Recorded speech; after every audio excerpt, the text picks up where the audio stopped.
queda bem feia? Levante a mão, você já levou uma queda bem feia. Eita, olha só quanta gente já levou quedas feias. Do tipo assim, que quebrou uma perna, quebrou um braço, ou levou alguns pontos. Então, continue só levantado se você ou quebrou um braço, uma perna, ou levou alguns pontos. Deixa eu ver. Um bocado de gente ainda, tá vendo? Qualquer queda, quebrando o braço, não quebrando, quebrando os dentes ou não quebrando, é ruim, é ou não é?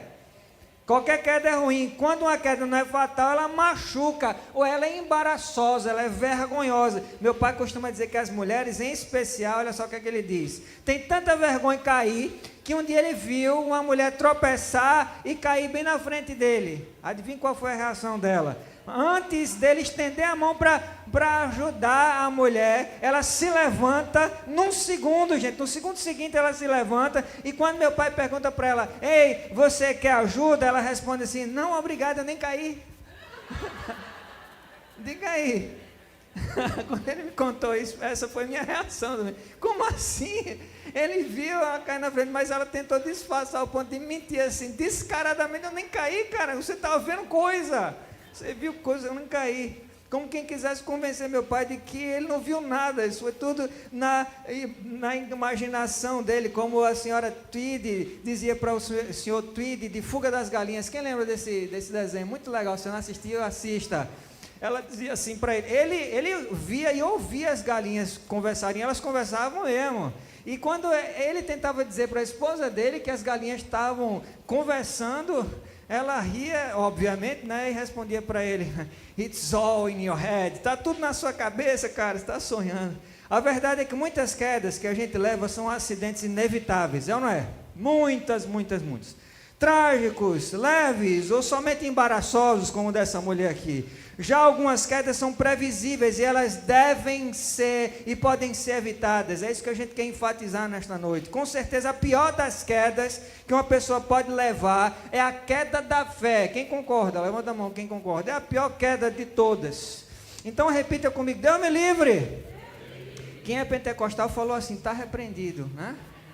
Ou deveria falar: está repreendido. Só cuidado para não nos confundir, gente. Em cair da fé, eu não me refiro a perder a salvação, porque como vocês sabem, eu espero ter ensinado vocês bem até aqui, isso seria impossível. Não dá para você cair da graça, não dá para perder a salvação, porque não é você quem mantém essa salvação, é aquele que ofereceu você, é aquele que predestinou você, que chamou você, salvou você, justificou você e glorificará você.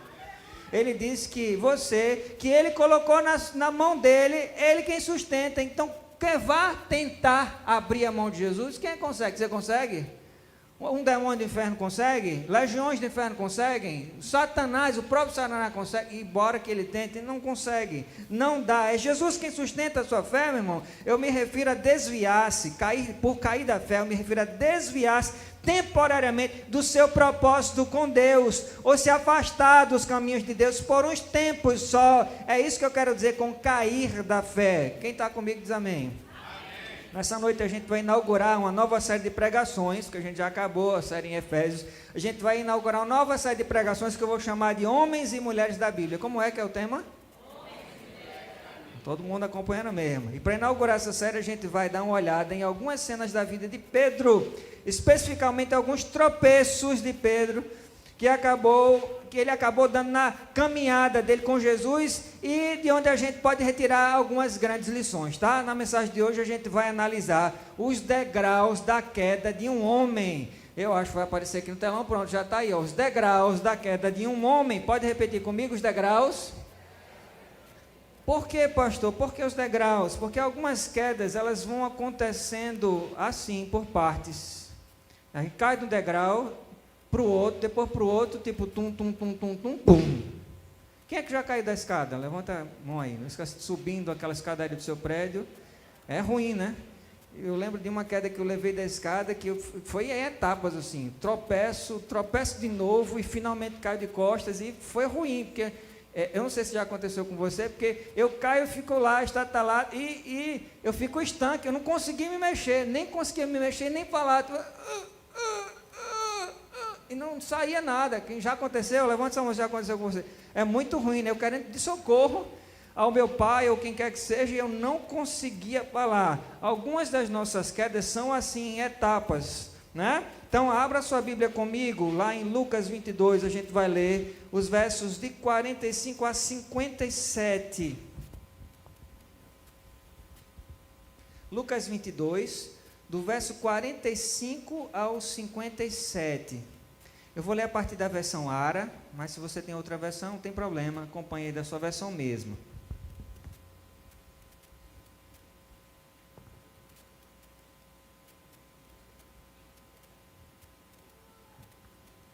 Quem achou diz amém?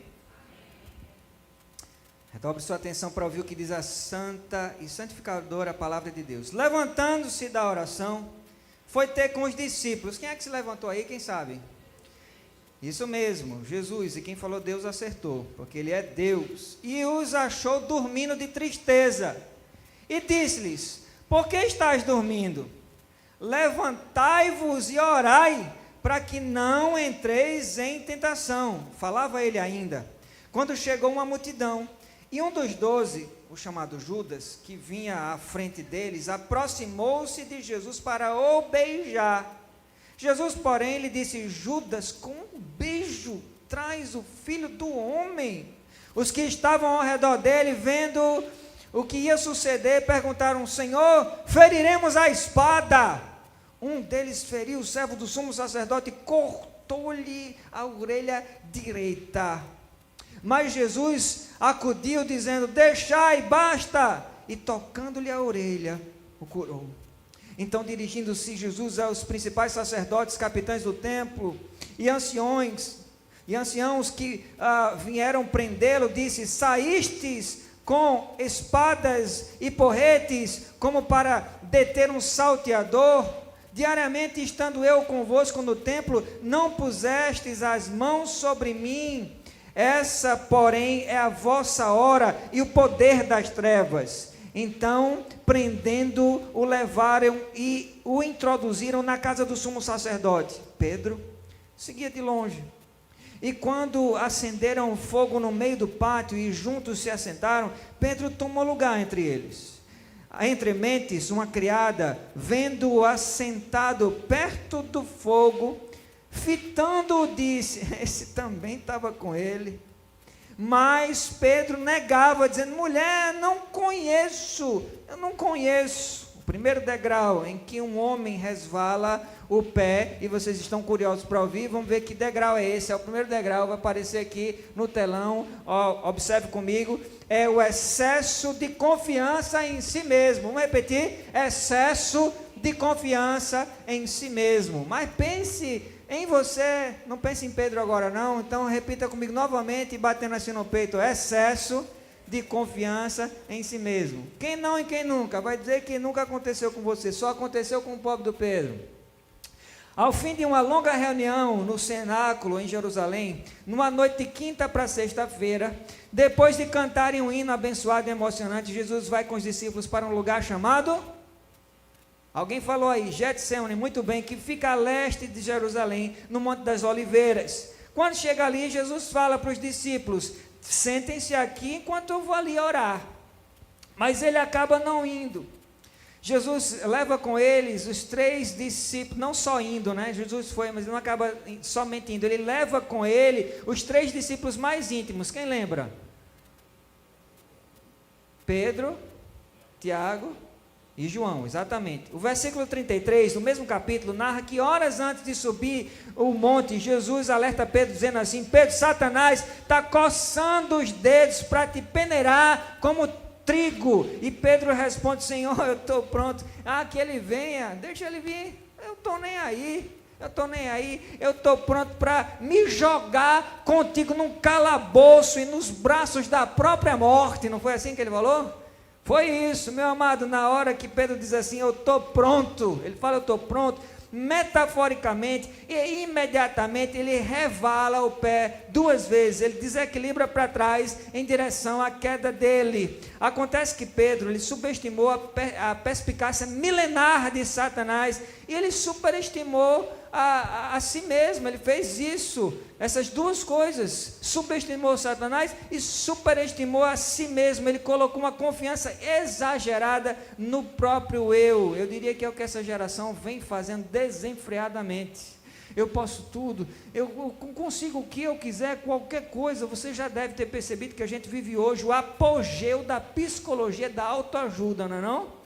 Se você for olhar entre os livros best-seller, os que estão aí entre os 10 primeiros lugares, são livros de autoajuda, a maioria deles. As livrarias estão abarrotadas de livros que nos ensinam a confiar em quem? Em nós mesmos.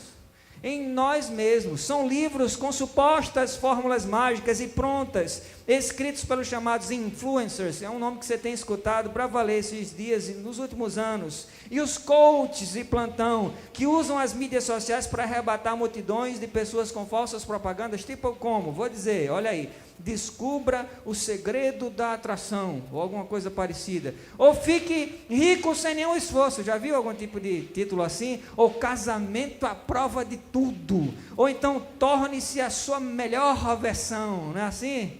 E por aí vai, os paladinos dessa cosmovisão, eles querem emplacar a ideia de que a gente é forte, que a gente pode aquilo, qualquer coisa, aquilo que a gente quiser, simplesmente se a gente aprender o segredo de acessar o pensamento positivo. Está fazendo sentido para você? Já ouviu alguma coisa parecida? Não é possível que você não tenha ouvido.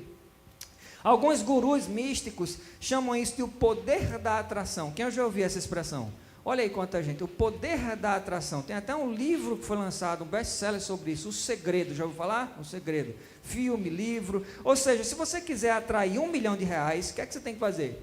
Tudo que você tem que fazer é mentalizar. Olha, eu estou ensinando o que não fazer, tá? Não confundam. Você não dizer, hoje o pastor pregou sobre mentalizar R$1 milhão. Então, o que não fazer, o que eles ensinam. Se você quiser ganhar R$1 milhão, tudo que você tem que fazer é mentalizar uma maleta de R$1 milhão todos os dias.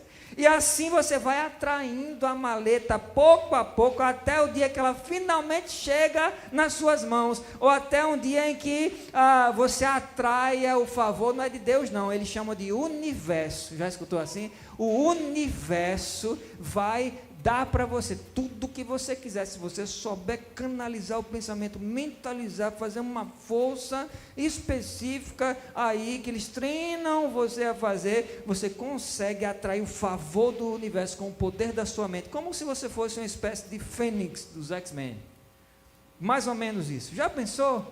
Só que não, gente. Não, a Bíblia diz exatamente o contrário. Você quer saber qual o tamanho total e real do ser humano? Você já parou para procurar na Bíblia qual o tamanho total do ser humano, ou o seu tamanho? Você sabe qual é o seu tamanho? A Bíblia diz qual é o seu tamanho, qual é o nosso tamanho, o máximo da nossa capacidade, sabe qual é? Vou dizer para você aqui, eu vou só ecoar o que a Bíblia fala. Segure o estômago para você escutar isso, porque é para segurar o estômago mesmo. Se você nunca ouviu, o negócio aqui é forte. Olha só, Deus descrevendo o nosso tamanho, ele diz em Isaías 41:24 assim, descrevendo o nosso tamanho, não precisa abrir, mas escreva para você ver com seus olhos em casa. Isaías 41:24, o Senhor diz assim: eis que sois menos que nada. Se você abriu a sua Bíblia, você viu exatamente isso. Eu não exagerei não, estou parafraseando, está dizendo assim, sois menos que quê? Então significa, olha só, e o resto diz assim, vou completar aqui o versículo, e a vossa obra é menos que nada. Ou seja, você é nada e o que você faz é nada. Isso, se eu entendi bem, meu irmão, se eu entendi bem o que eu acabei de ler para vocês se eu entendi bem, isso significa que quando eu digo assim, poxa, eu sou um jumento, você está pensando muito sobre você. Porque um jumento é mais do que nada, é ou não é? Então, se você achou que você estava xingando a você mesmo, se chamando de burro, de jumento, de incapaz, qualquer coisa, você se promoveu, na verdade você está promovido, você está arrogante. A Bíblia diz que eu e você somos menos que nada. Esse menos que nada, é claro que em comparação a alguma coisa ou a alguém, se você se compara, por exemplo, se eu me comparo com esse copo d'água aqui, quem é que vale mais? Eu, obviamente, né? Vocês demoraram para falar. Poxa, estou brincando. Então, esse menos que nada, em comparação a quem? a Deus. Sim, comparando com o Senhor, quem é qualquer coisa na fila do pão, não é? Então, sim, é verdade, o ser humano é menos que nada em comparação a Deus, mas Deus, escute isso, é tudo em todos, meu irmão. Ele é tudo em todos. Sozinho a gente é um zero à esquerda, como a gente viu aqui. Mas coloque zero, nós, zero, ao lado daquele que é número 1, e você tem um 10.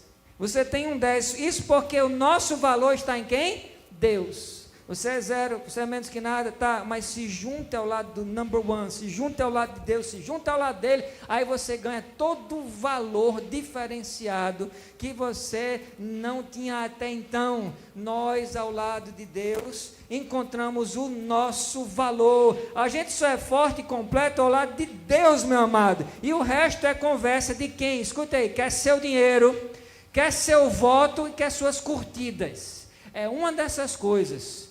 Não se engane mais. Ou você encontra o seu valor em Deus, ou você continua sendo um zero à esquerda, pagando para quem quer o seu dinheiro, pagando de bobo para quem quer o seu dinheiro, as suas curtidas ou o seu voto. Então, se por um lado a autoajuda está errada em dizer que você é capaz de mudar o futuro sozinho, muitos de vocês tentaram, eu já tentei, não dá. A Bíblia está certa quando ela diz que é Deus quem muda a sua sorte, é Ele que é a fonte da sua força e é dele que vem a sua confiança, é Deus quem te capacita para vencer, meu irmão. É Deus. Isso quer dizer que essencialmente não cabe aos outros inspirar você, não. Isso não é tarefa de ninguém.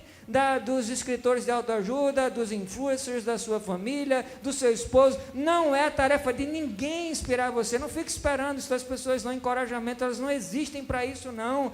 Nem é a tarefa se autoafirmar, encorajar você mesmo. Não cabe a você a autoinspiração. Quem ensinou você assim ensinou errado. Não é ouvindo as fórmulas prontas dos influencers do momento e nem olhando para o próprio coração que você vai vencer, não, meu amado. O nosso coração é enganoso, não é assim que diz a palavra?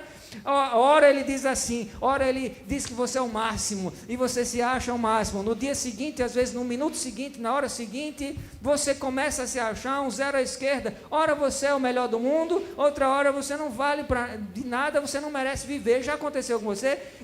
Experimentar essa montanha russa de emoções e chegando a fazer você pensar que está ficando doido. Como assim? Ontem eu estava me achando o melhor do mundo, hoje eu não quero nem existir mais, eu quero morrer. O nosso coração é assim, ele é instável, ele é enganoso. O vacilo de Pedro, aqui no nosso texto, foi porque ele olhou para dentro de si mesmo, e ele viu um espelho, ele viu muita autoconfiança, olhou para ele mesmo, ele se achou, e ele foi capaz de dizer, olha, o diabo pode vir, eu te acompanho até para a morte, deixa ele vir, estou pronto. Ele olhou para dentro dele mesmo e viu um espelho, a confiança dele foi autoconfiança, e nenhuma confiança no alto. Não é de autoajuda que a gente precisa de ajuda do alto. Repita para a pessoa aí perto de você, você precisa de ajuda do alto. Então chega de autoajuda. Quem está comigo diz amém. Se você tem pronto, quer um exercício fantástico, prático, aqui, uma aplicação para a mensagem? Você tem um livro de autoajuda em casa, jogue no lixo, rasgue, porque hoje você aprendeu que você não vai levar você para lugar nenhum. Ah, mas eu vou perder meu dinheiro. Tá, perdeu o seu dinheiro, mas não perca também o seu tempo. Jogue fora. Quer um livro de autoajuda? Ah, meu irmão, ó.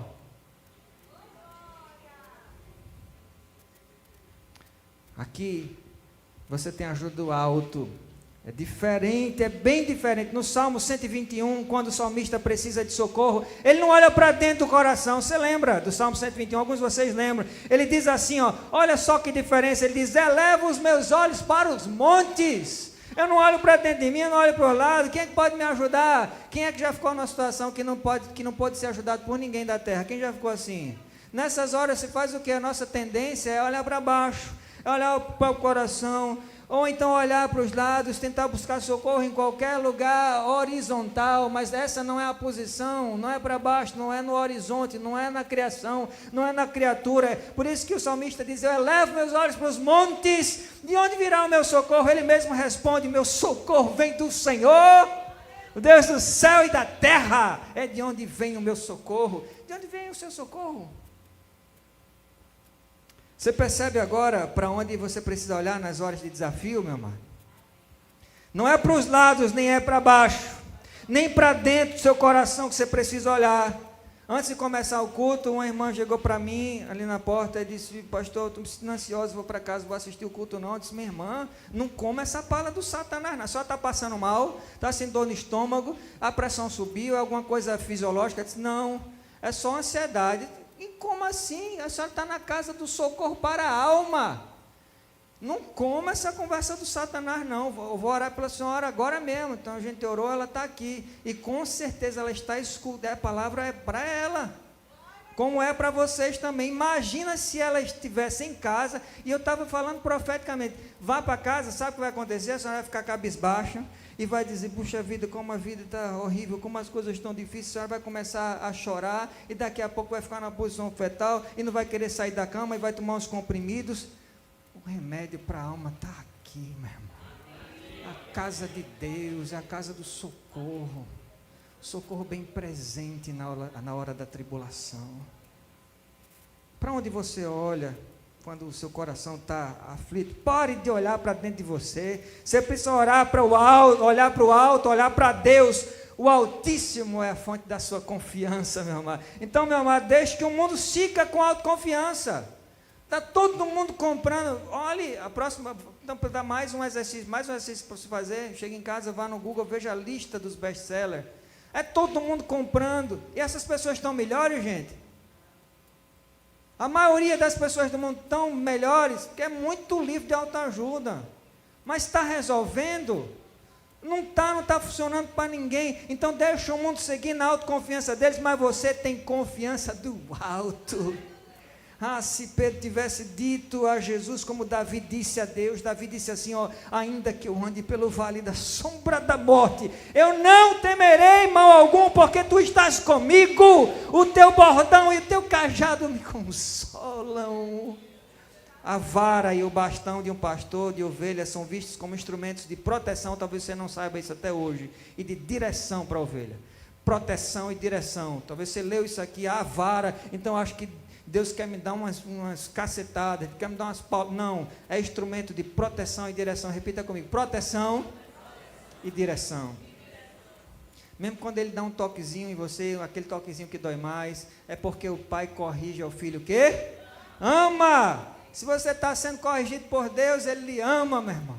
Agradeça por ser corrigido pelo seu Senhor. O filho entregue a sua própria sorte, para nem saber como é que termina, onde dá o destino dele. É de segurança e direção que você precisa nessa noite. E se é, meu amado, e você admita, então Jesus, o bom pastor, tem para lhe dar. Ele tem isso. Na verdade, eu sei de muitos de vocês que enfrentam desafios terríveis. Mais de uma vez, eu conheço muitas das histórias de vocês aqui, sou pastor de vocês, e em cada uma das vezes, eu sei que vocês disseram a Jesus: você que é crente de verdade, você que é um chamado, que é um eleito, que anda às vezes capengando, que já caiu, mas se levantou de novo, que vive a sua vida que nem um Rocky Balboa. Quem assistiu todos os Rock, viu que ele apanha para Dedéu, mas no final, ele diz assim: Adriano, eu venci, não é assim que ele diz? E toca aquela música fantástica. Se você é um cristão de verdade, então você sabe dizer assim: não temerei, eu não temerei mal algum, porque eu sei que tu estás comigo. Se você é um eleito, você diz assim. Você pode até às vezes murmurar, você pode chorar, choramingar, você grita de dor, você cai, você levanta, mas no final você diz isso: não temerei mal algum, porque tu estás comigo. Agora vem o segundo degrau, onde Pedro resvala o pé, o degrau da falta de vigilância espiritual. Veja aí, vai aparecer no telão: falta de vigilância. Vamos repetir comigo: falta de vigilância espiritual. Qual foi o primeiro degrau? Quem lembra? Isso, excesso de confiança. Segundo degrau, falta de vigilância. Pedro já resvala o pé, cai nesse segundo degrau. Lembra que a queda dele está em etapas. No versículo 45, a gente vê que o mesmo Pedro que prometeu fidelidade restrita a Jesus, ele não prometeu isso, e disposição de ir com ele para a prisão, para a morte, agora ele é flagrado por Jesus e pelos anjos, preso no sono do jardim do Getsemane, bem no começo do calor da batalha. A batalha estava prestes a começar, o cara começa a dormir. Já pensou? Já aconteceu com você ou foi só com Pedro? Na segunda parte do verso 45, onde diz assim: e os achou dormindo de tristeza. A palavra grega usada aqui para tristeza é iupe, que significa, além de tristeza, olha, peso, dor, desânimo, excesso de opressão. O que leva a gente a concluir que provavelmente o que faltou a Pedro não foi a percepção da gravidade, não. Não é que Pedro estava aquém da gravidade, ele sabia o que estava acontecendo. Jesus tinha explicado para ele, lembra? Ele tinha explicado, Jesus tinha explicado tudo para todo mundo. Então, não tem essa desculpa de Pedro dizer, eu não sabia de nada, eu fui pego de surpresa. Ele estava com a percepção do momento. Ele, tanto é que ele dormiu de tanta tristeza, mas faltou vigilância espiritual, faltou a Pedro prontidão, meu irmão. Tanto Jesus quanto os discípulos, eles estavam exaustos de esforço emocional e espiritual que essas últimas horas que antecederam a crucificação de Jesus estava exigindo a cada um deles. Eu estou falando principalmente dessa irmã que estava querendo ir para casa, que está passando por um momento que está exigindo muito esforço emocional, espiritual. Talvez você esteja assim também. O problema é que a reação de Pedro, ao contrário da de Jesus, foi ceder ao desejo imediato de fechar os olhos e relaxar, em vez de clamar por forças, como Jesus tinha pedido a ele no verso 40. Você volta para o verso 40, você vai ouvir Jesus dizer assim: orai para o quê? Orai para o quê? Veja aí na sua Bíblia, orai para quê? Exatamente, para que você não entre em tentação. Pastor, estou caindo direto, e eu estou caindo na mesma tentação, como é que eu faço, pastor? Não sei. Bom, é difícil de colocar em prática, mas o que fazer, está claro aqui. O que é que você vai fazer? Orar mais. Então, da próxima vez que você se vê caindo nos mesmos erros, ou em vários erros, se faça essa pergunta: eu estou orando? Segunda pergunta: estou orando o suficiente? Qual a primeira pergunta? Segunda pergunta: provavelmente não. Se está caindo muito, é pouca oração. Muita queda, pouca oração. Repita comigo: muita queda, pouca oração. Conta-se que um general, certa vez ele cercou a cidade, uma cidade na Grécia, e fechado o cerco, ele enviou um emissário para o governo, perguntando de que modo ele seria recebido, como amigo ou como inimigo. Uma pergunta muito importante, né? E a resposta foi: vou pensar e depois eu digo para ele. Primeiro eu penso, depois eu digo. O general que comanda o cerco imediatamente despachou outro emissário, portando outra mensagem. Escute essa mensagem. Escute qual foi a mensagem: enquanto tu pensas, eu vou entrando como teu inimigo. Se for para pensar, eu já entro como inimigo. Meu amado, adiar uma atitude urgente, escute isso, adiar uma atitude urgente, que você sabe que é urgente, não é que você pensa que talvez, pense que sim, acho que não, pense que talvez, não é, você sabe que é urgente. Então adiar uma atitude urgente é abrir uma porta para um inimigo inadiável. O inimigo está ali, ele está esperando só uma brecha. Adie. Se você adiar por 1 minuto, aí você abriu a porta para esse inimigo que é inadiável. Repita para a pessoa ao seu lado aí: adiar uma atitude urgente é abrir uma porta para um inimigo inadiável. Isso aqui é para quem está ou estava pensando até agora, porque eu duvido que você vai continuar querendo adiar. Isso que você sabe que é urgente e tem que ser resolvido logo. Pedro estava entregue à preguiça, à apatia, ao desânimo, à falta de vigilância espiritual. Não era hora de dormir, estão comigo? É hora de dormir? Tem hora de dormir, não era hora de dormir, era hora de guerrear junto com Jesus contra as hostes do mal. Eram hostes aqui, eram as trevas emparelhadas contra eles, mas o desânimo, o cansaço, a desatenção espiritual fez Pedro dormir no ponto, e ao dormir ele fracassa no teste de vigilância espiritual. Todos os dias, não se engane não, todos os dias você e eu somos testados na nossa vigilância espiritual, o tempo todo. Então fale para a pessoa ao seu lado, não durma no ponto, meu irmão. Em nome de Jesus, não durma no ponto não. Perceba que as palavras de Pedro eram de confiança, ou melhor, de autoconfiança, mas a atitude trôpega dele, a atitude era como a atitude de um bêbado, trôpego, embriagado no sono espiritual. Não tinha tomado aqui álcool não, nem vinho, nem nada disso. Ele estava trôpego espiritualmente, mas não é de se admirar, porque na hora da crise, promessas baseadas em pura autoconfiança, como foi o que aconteceu aqui com Pedro, e sem vigilância espiritual, elas se revelam vulneráveis, tão vulneráveis quanto um bebê sonolento. Basta o mais leve sono para vencer um bebê. Você já viu um bebê tentando controlar o sono? Ele não aguenta nem 3 piscadas. Não é? Você já viu um bebê que não consegue controlar o sono na hora que está comendo? Quem já viu? É engraçado, talvez o seu filho, quem é mãe que já viu o seu filho dormir entre uma colher, você vai colocando uma colher, aí você mal chega na boca dele, dorme comendo. É uma coisa que a gente não vê os adultos, né, fazendo. Embora uma vez já aconteceu comigo, mas eu estava muito cansado. Eu lembro quando comecei a faculdade de letras, a gente tem que ler muito, e eu estava tomando nesse tempo pó de guaraná para ficar mais horas acordado. Só que sono você não anula, você faz o quê? Adia. Então eu estava com sono acumulado.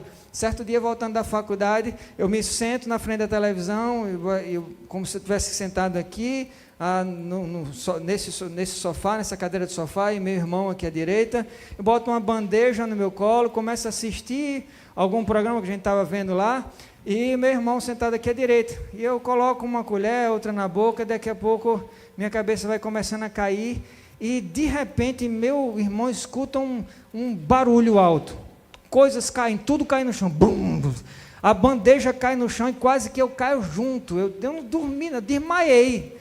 Deu um sono assim, desmaio, tipo essa experiência que um bebê tem. Mas um bebê, ele é muito mais suscetível ao sono. Volta e meia, um bebê dorme entre uma colher ou outra do mingau. E é embaraçoso ver que Pedro, na realidade, ele estava tão fraco na fé, que o sono dele venceu a autoconfiança. Até o sono. O fracasso montou uma cama no palco da comodidade. E ali Pedro dormiu. E dormindo ele desliza mais um degrau para baixo, e acorda num degrau que na realidade é o extremo oposto da falta de vigilância espiritual. Você consegue imaginar o que possa ser o extremo oposto da falta de vigilância espiritual? Dá para você imaginar? Então veja aí no telão, qual é o extremo oposto da falta de vigilância espiritual? É a precipitação carnal. Os soldados romanos, liderados por Judas Iscariotes e pelos principais sacerdotes, prendem Jesus. Então Pedro não pensa 2 vezes, o que é que ele faz? Num surto de quem quer resolver o problema na hora, de quem já tinha dito há poucos minutos, né? Se o diabo vier com tudo, com todas as hostes das trevas, ele pode vir com todo mundo, que nem já aconteceu talvez quando você era criança, principalmente os meninos, alguém lhe provocava, e você querendo dar uma de machão, você fala assim, tu e mais quem? Já fez isso, ou você já ouviu alguém dizendo isso? Vem tu e mais, pode vir todo mundo. Então Pedro estava desse jeito, pode vir todo mundo, eu quebro todo mundo no cacete. Então Pedro estava num surto de quem resolve o problema na hora, na marra, na carne. Ele saca a espada e zum. O que é que ele faz? Meu amigo, a orelha aqui do servo do sumo sacerdote voou, não sei nem onde foi parar. Só que a valentia de Pedro era carnal, puramente carnal, porque ele dormiu em vez de orar. E quando ele acorda, de súbito, ele entra na batalha ainda bêbado de sono, ele já se acorda bêbado de sono, e quando ele se acorda, ele já vai botando a mão na espada, e ele já vai cortando a orelha do servo do sumo sacerdote, e é como eu penso que aconteceu, com a motivação errada, com a arma errada, e golpeia o inimigo errado, tudo errado, estava tudo errado.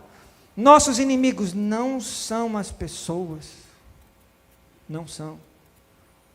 A essa altura do campeonato, tem alguém com quem você não fala?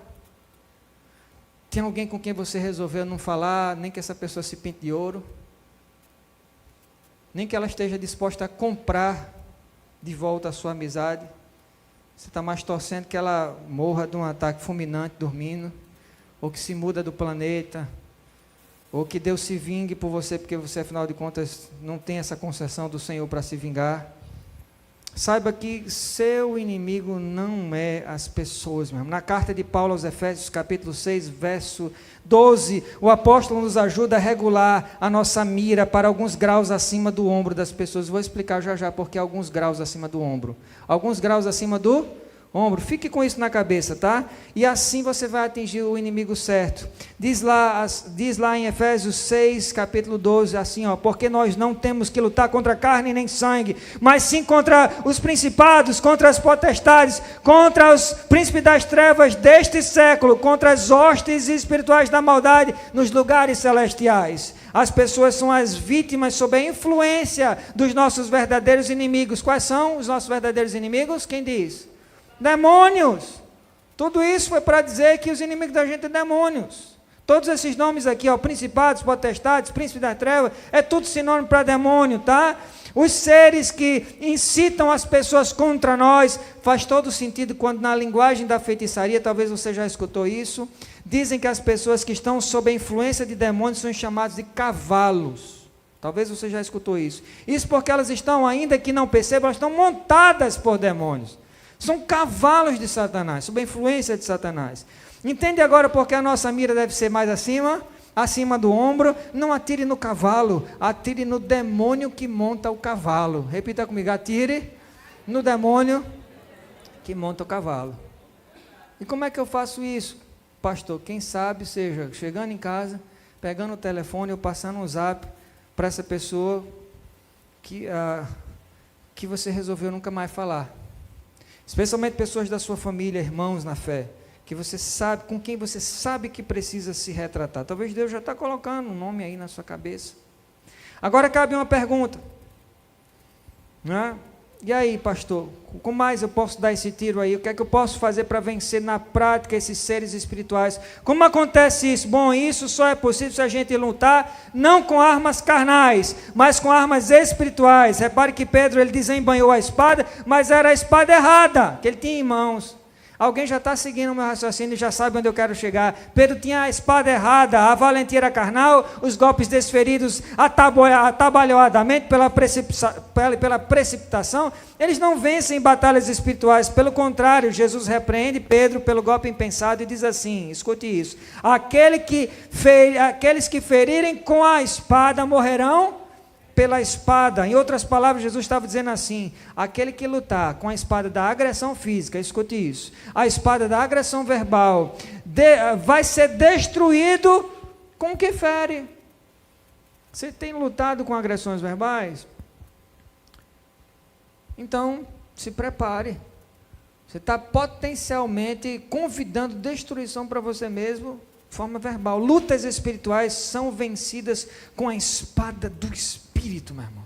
A palavra de Deus, ela diz de si mesma, olha só o que é que ela diz de si mesma. Ela diz de si mesma que ela ilumina os nossos passos e a luz para os nossos caminhos. Ela é viva e eficaz e mais afiada que qualquer espada de 2 gumes. Ela penetra até o ponto de discernir as intenções do coração. Ela santifica na verdade, ela é pura, ela é um escudo para quem confia em Deus e se refugia nele. Ela é como fogo e como martelo que despedaça a rocha. Ela diz de si mesma, e ela é útil para o ensino, mais o que, pastor? Para a repreensão, para a correção, para a instrução na justiça. Ela é a alegria e o júbilo do cristão, meu irmão. Outro dia, um irmão aqui da igreja me falou assim: pastor, o diabo está danado comigo, o diabo está virado comigo, está vindo para cima de mim com 2 quentes e fervendo, ele está me tentando de um jeito que eu nunca fui tentado antes, pastor. Está difícil demais. E ele está fazendo isso o dia inteiro, ele não me dá 1 minuto de trégua, eu estou ficando quase que louco. Então eu perguntei assim: irmão, não tem nenhuma hora, sério mesmo, tem nenhuma hora que o inimigo te dá trégua não? Nenhuma hora? E ele respondeu: tem. Aí eu já vi que então ele estava exagerando, né? Ah, tem. E quando é essa hora que ele te dá trégua? E ele respondeu, eu pergunto, e ele respondeu: quando eu abro a palavra, eu começo a ler, ele vai embora. Foi o que ele me disse. E eu falo para ele assim: então o Senhor já sabe o que fazer, meu irmão.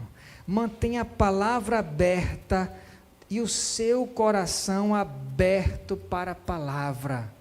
Você pode repetir para o irmão aí perto de você: mantenha a sua Bíblia aberta e o seu coração aberto para a palavra. É assim que a gente vence as tentações. Associe isso à oração. Ore e também mantenha a palavra aberta e o seu coração aberto para a palavra.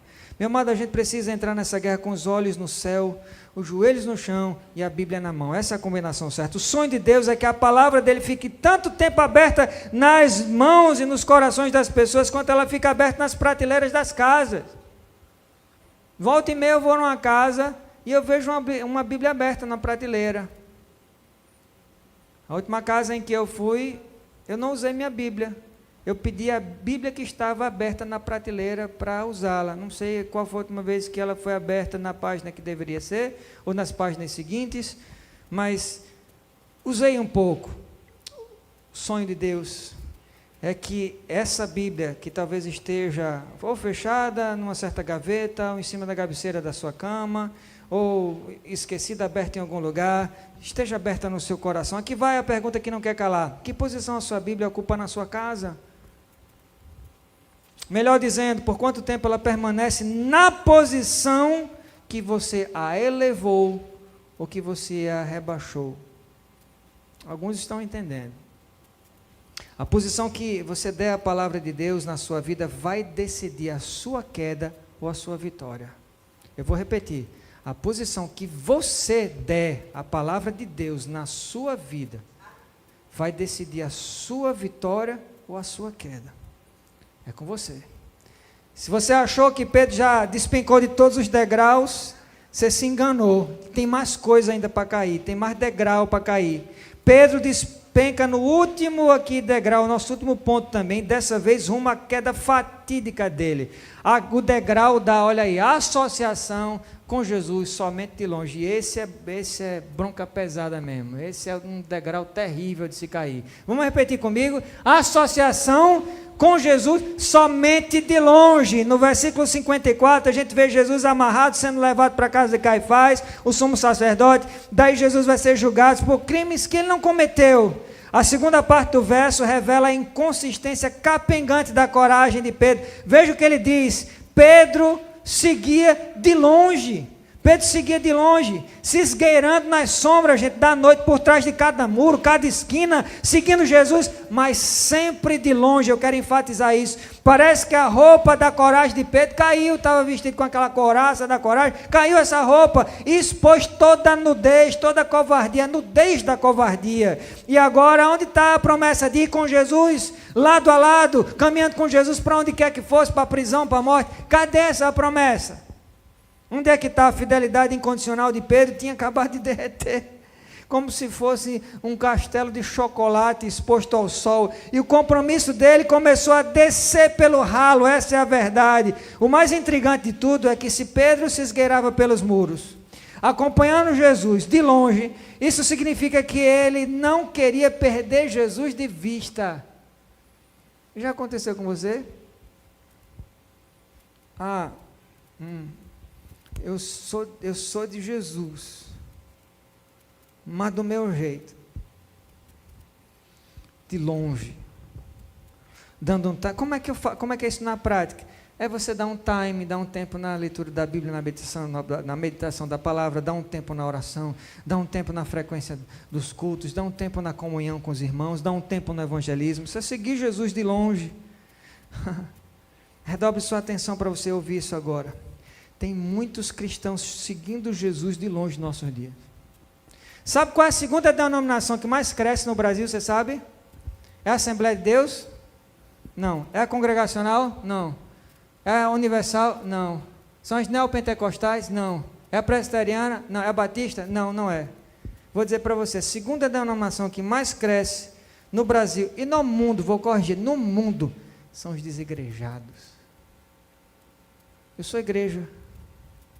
Eu vou dizer para você, talvez o que você nunca ouviu, dizer que eu sou igreja sozinho, que você não precisa de ir a cultos, estar com os irmãos, sou igreja, é dizer assim, eu me basto. É um sinônimo de autossuficiência. Eu sou sozinho. Você é templo do Espírito Santo? Sim, mas igreja é corpo, e corpo é um conjunto de membros. Levante sua mão se você quer perder um dedo seu. Quase levantou, mas... Levante sua mão se você quer perder um olho. Quem quer perder uma perna? Quem quer perder o nariz? Um dente. A gente não quer perder nada, porque tudo é importante. Importante como? Junto. Não existe esse negócio de sou igreja. Ninguém é igreja sozinho. Igreja só existe, eclésia, reunião dos santos, só existe quando a gente está acompanhado. Esses irmãos que têm seguido Jesus de longe, eles guardam um certo temor. Não quer dizer que eles não têm temor, eles têm um certo temor, mas ao mesmo tempo eles anestesiam a consciência com um espírito de timidez. Eles evitam se deixar perceber que são cristãos. Estão na faculdade, ninguém sabe que é cristão. É uma espécie de James Bond da fé. Eles estão no trabalho, ninguém sabe que eles são cristãos. Eles estão no Uber, ninguém sabe que eles são cristãos. Eles estão na fila do supermercado, ninguém sabe. Estão esperando no consultório, ninguém desconfia que eles são cristãos. Eles se esquivam de testemunhar de Jesus para outros, com medo da reação de pessoas, porque eles têm mais temor de homens do que têm temor de Deus. E por temor a Deus eu não falo de assombro, de medo, eu falo de obediência. Cristãos assim, eles vivem tentando justificar para eles mesmos e para os outros cristãos os motivos porque eles não evangelizam ou nunca ganham ninguém para Jesus. Uma pergunta dentro desse raciocínio: quanto tempo você tem de cristão? Segundo, você já ganhou alguém para Jesus? Não importa quanto tempo você tem de cristão. Eu conheço pessoas que acabam de confessar Jesus como Salvador e já correm para onde ela quer que elas vão, porque elas querem arrastar outras pessoas para onde elas vão. Melhor do que ir para o céu é ir para o céu acompanhado. Você e quem mais está indo para o céu? Porque você semeou a palavra. Você e quem mais? A desculpa que eu mais ouço é essa. Olha só, a desculpa que eu mais ouço é essa: eu não me sinto preparado, pastor. Eu tenho consciência de que isso é importante, mas deixa eu me preparar um pouco mais. Não me sinto muito preparado, não. Deixa esse negócio para o senhor, para os evangelistas da igreja, sabe? Diáconos. Pois bem, no entanto, Jesus deixou para todo mundo, isso inclui você também, a mim, todo mundo, o seguinte mandamento: ide, pregai o evangelho a toda criatura. Isso é só para o pastor, gente? Meu irmão, agora eu pergunto: como Jesus daria a alguém, acompanhe meu raciocínio, como é que ele daria a alguém uma tarefa sem entregar os instrumentos necessários, a motivação, o conhecimento, a sabedoria e o poder de impacto? Não faria nenhum sentido. O mandamento pressupõe a capacidade. O que chama é Deus, e o Deus que chama, Ele capacita. Você pode repetir comigo? O Deus que chama, Ele capacita. Você entende agora que você não pode dar essa desculpa de que você não está preparado, porque se Ele lhe chamou, você tem capacidade mínima para testemunhar. Dizer que não está preparado é, em outras palavras, como se você estivesse olhando para cima e dizendo: olha, eu não confio, eu não confio no preparo que o Senhor me deu. O Senhor promete essa instrumentalização, essa capacitação, mas eu não confio. Jesus chamou você para testemunhar dele, com coragem e com poder. Só quem crê diz amém. Mas que pena, porque por uns tempos Pedro seguiu de longe, de fininho, com a boca bem caladinha e com medo das consequências de testemunhar do Senhor, porque tem consequências sim. Talvez tem alguns de vocês que tem um colega que olha para você atravessado, um chefe que não quer ver você, nem ver você pintar de ouro, familiares que estão meio arranhados com você, amizades que você acabou perdendo, porque você teve coragem de testemunhar. E tem um preço, isso tem um preço. Pedro sabia que tinha um preço. Pedro estava tentando salvar a própria pele, e a pergunta agora é para os entendedores. Os entendedores entenderão. E você, meu irmão, quem é que você está tentando salvar? Quem você está tentando salvar? Só os entendedores entenderão. Ou você está tentando salvar a sua pele, ou você está tentando salvar quem precisa de salvação de verdade. Porque ainda que seu corpo padeça, ninguém pode matar a sua alma. Ninguém. Mas existem pessoas que estão caminhando para uma morte eterna.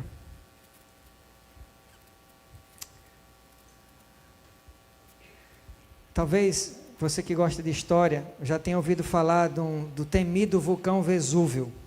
Hoje ele está adormecido, mas quando ele entrou em erupção, em 79 DC, ele resultou na destruição total das cidades romanas, a Pompeia e Herculano. Mas as poderosas, escute isso, as poderosas águas das cataratas do Niágara, elas carregam o volume e a força suficiente para apagar o fogo do Vesúvio inteiro, se pudessem ser despejadas na boca do vulcão. Elas não podem, mas se pudessem, elas têm esse poder. E de certo modo, meu irmão, se um cristão ele passa a observar Jesus somente de longe, com medo de testemunhar de Jesus, sabe o que é que esse cristão é? Ele é como uma gota d'água que é separada das cataratas do Niágara e que fica exposta ao sol, ela se evapora em segundos, não é isso? Assim, na exposição ao sol, mas se essa mesma gota, ela se mantiver unida a Jesus, e confiante no poder dele, é capaz de apagar o pior incêndio do inferno, meu irmão.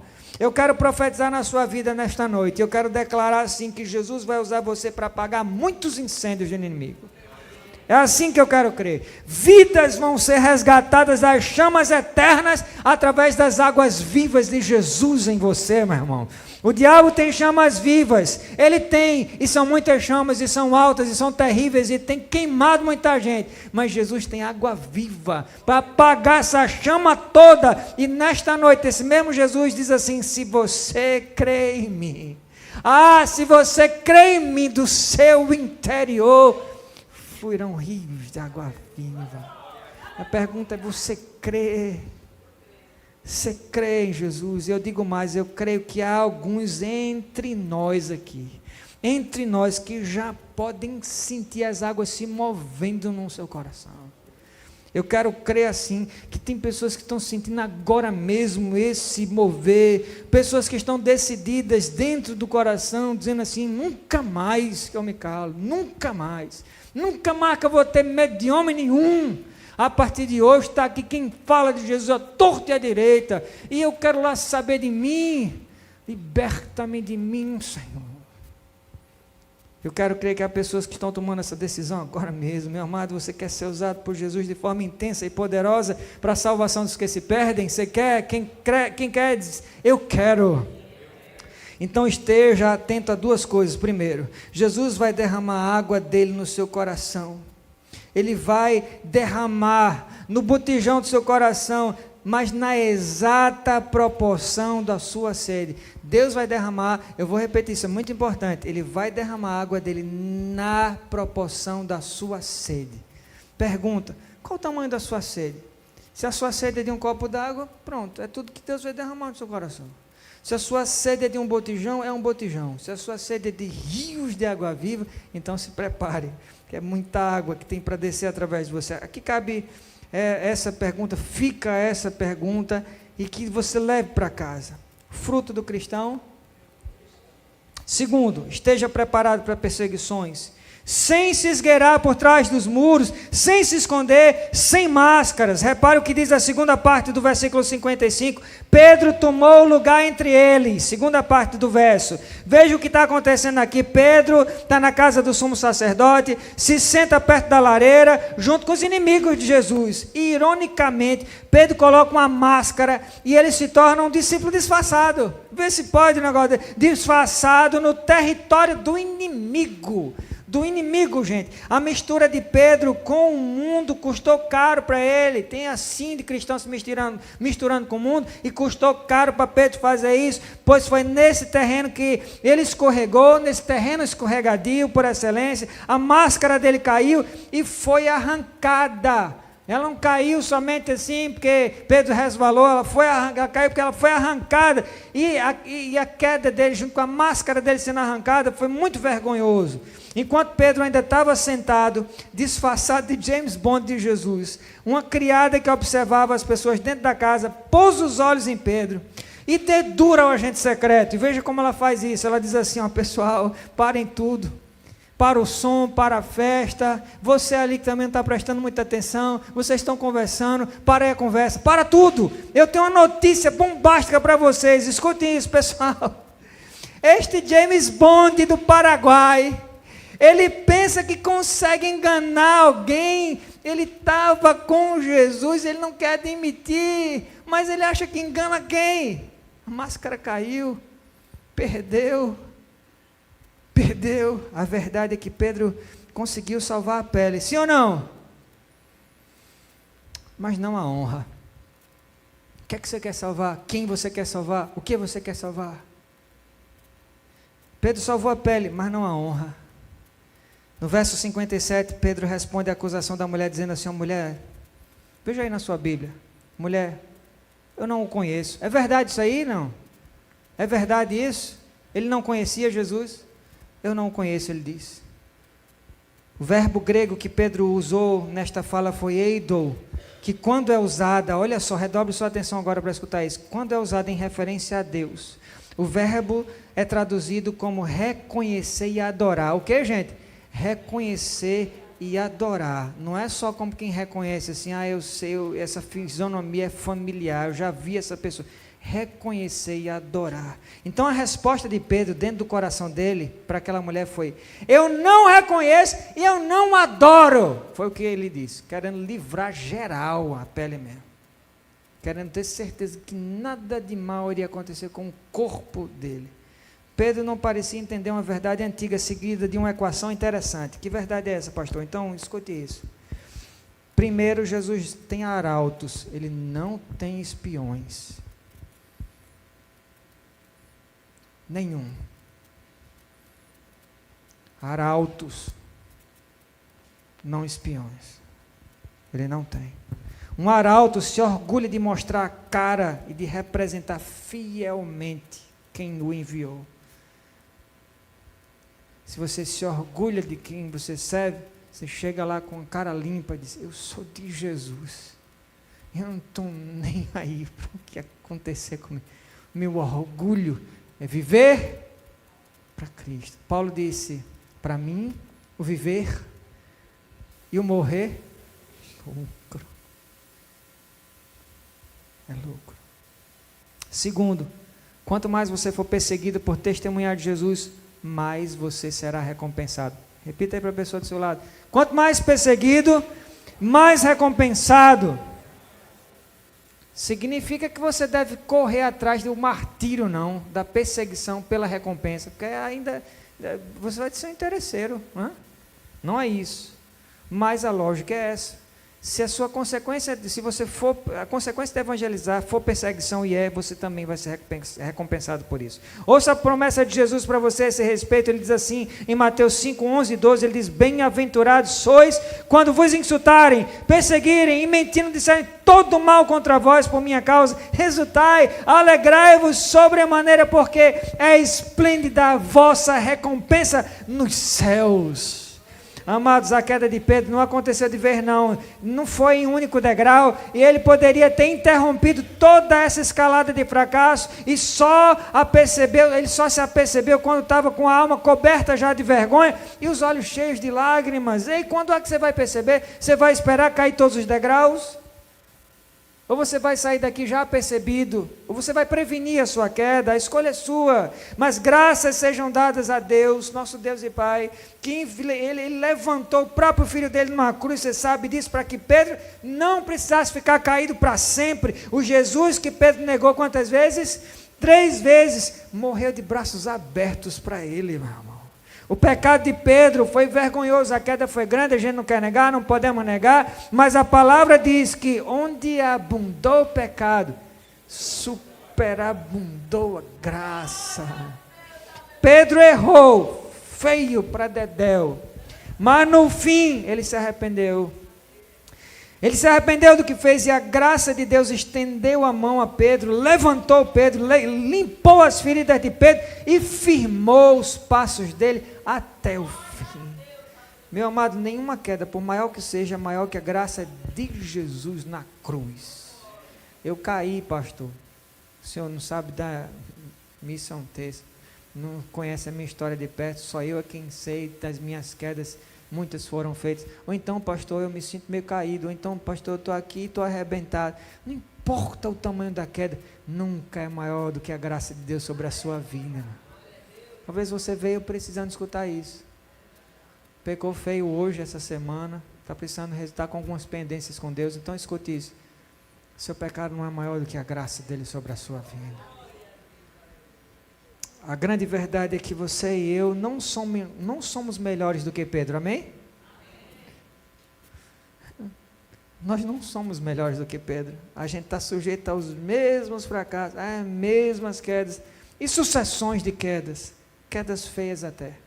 A única maneira da gente permanecer de pé, vou dizer, é soltando as muletas rachadas da nossa autoconfiança, jogando esses livros de autoajuda fora. Se você não os tem em casa, talvez você tenha a autoajuda ou essa necessidade de busca por autoafirmação, de independência.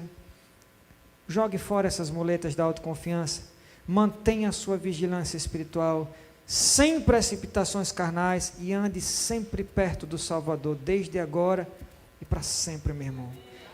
E se você cair, saiba que você tem um que lhe levanta.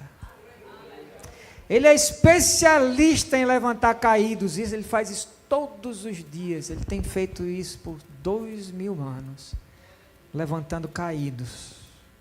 Ele é especialista nisso. Ele é aquele que, tendo sido morto, se levantou da morte no terceiro dia, para que todo aquele que nele crê, ainda que esteja morto em pecado, se levante no poder da graça dele.